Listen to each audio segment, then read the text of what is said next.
symphonie africaine a traversé la nuit des temps pour se faire entendre avec faste dès le début des années 60. L'ensemble instrumental et choral de Guinée, un outil artistique d'affirmation culturelle, a tenu à regrouper les plus grands talents de notre patrimoine commun.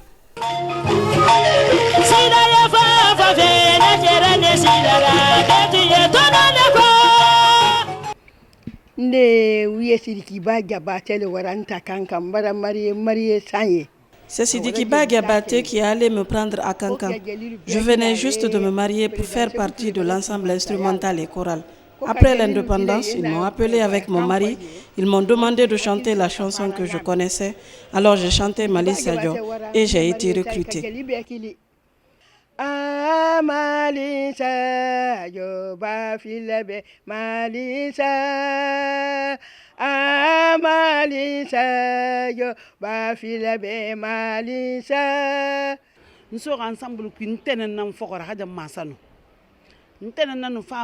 C'est ma tante Hadja Massano qui m'a donné la chance d'être recrutée dans l'ensemble. C'est elle que j'accompagnais souvent. J'ai ainsi abandonné l'école pour les suivre dans l'ensemble. C'est Djeli Mamoudou qui était le chef en ce moment. Et le Haj Tibou Tunkara était ministre. En ce temps-là, pour recruter les gens, on faisait appel à un groupe de jury qui jugeait pour prendre les meilleurs artistes. Ce jour-là, j'étais la seule personne à être recrutée. Après Djeli Mamoudou Kanté, le Haj Sori Kandja Kouyaté est venu. Après le décès de ce dernier, Yelufode Kouyaté l'a remplacé. Ils ont amené l'intellectuel Siré Djoubaté. Avec celui-là, on a beaucoup travaillé. Ensuite, c'était El Haj Mfamoro. C'est à la fin que Sekouba Kandja est venu, grâce au ministre Bantamasso.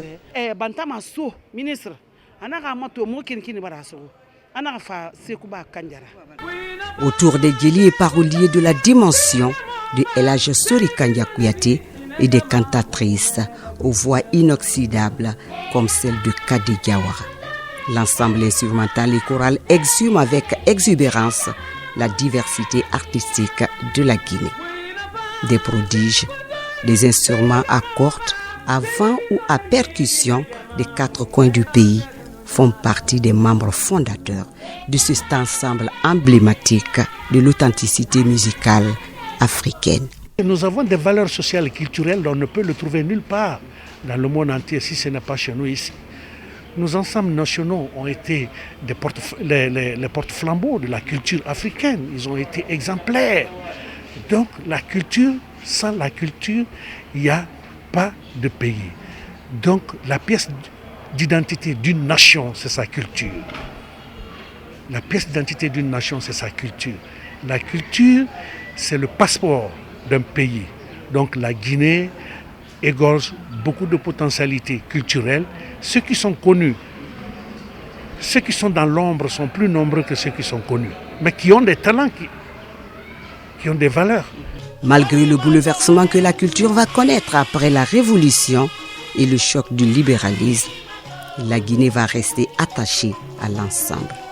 Aujourd'hui dirigé par l'un des fils du monument, Sori Kandja Kouyaté, ce patrimoine est en quête d'un second souffle pour renouer avec ses exploits. L'histoire de l'Afrique contemporaine, marquée par l'inespérée réconciliation entre le Mali et l'actuel Burkina Faso, réussie à Conakry. La Haute Volta de l'époque, aujourd'hui de Burkina Faso, qui était dirigée par Sangoulé Lamizana, et le Mali, Bamako, qui était dirigé par Moussa Traoré à l'époque. Donc ces deux pays étaient en conflit. Et lorsque la politique a échoué, et Sékou Touré les a invités en Guinée ici pour une journée. Donc ils ne devaient pas dormir. Alors après la conférence, quand il n'a pas trouvé la solution, il a appelé mon père par téléphone en lui disant « Kandja, alors je voudrais organiser un concert ce soir au palais et toi aussi tu vas jouer ton rôle pour concilier ces deux peuples. » Donc il a appelé les membres de l'ensemble instrumental. Comme c'est un groupe qui est fin prêt à tout et qui travaille comme les fonctionnaires de l'État, 8 heures par jour. Et donc il les a dit, on a un concert, vraiment j'aimerais qu'on essaie de mettre fin à cette guerre. Nous allons jouer le tableau de l'Afrique. ce tableau de l'Afrique qui parle l'arbre généalogique des Africains. Alors, au concert, il a commencé le concert, ils ont commencé à jouer. Il a parlé de l'Afrique, il a parlé des grands hommes qui ont œuvré dans l'Afrique, les Maran Sundiata, les Fakoli, les Kamandjan. Il a parlé des Samori, des Egbelatoua et des Alpha Yaya et de Cheikh Omar Tall aussi. Le travail que ceux-ci-là ont fait. Et jusqu'à ce qu'il est revenu avec le prophète Mohammed sallallahu alayhi wa sallam. Et il a parlé de Omar Boun Khattabi et de Boubacar Sidiki. En montrant à Sangoulé la Mizana, les Blancs t'ont appelé en te donnant l'arme, aller les aider à avoir l'indépendance chez eux ou la liberté chez eux. Tu es parti les aider.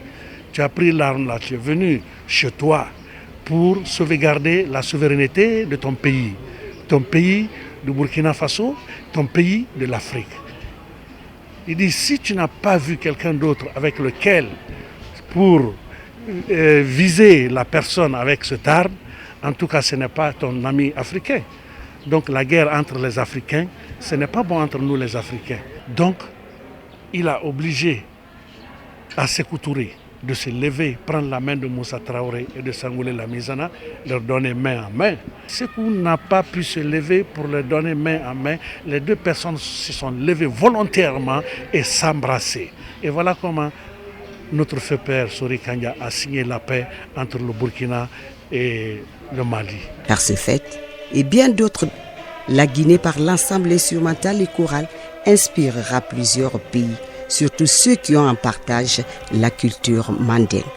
La légende aura donc donné naissance à une autre légende qui doit résister à tout pour survivre et perpétuer notre héritage culturel dans les voix et au son des instruments ancestraux.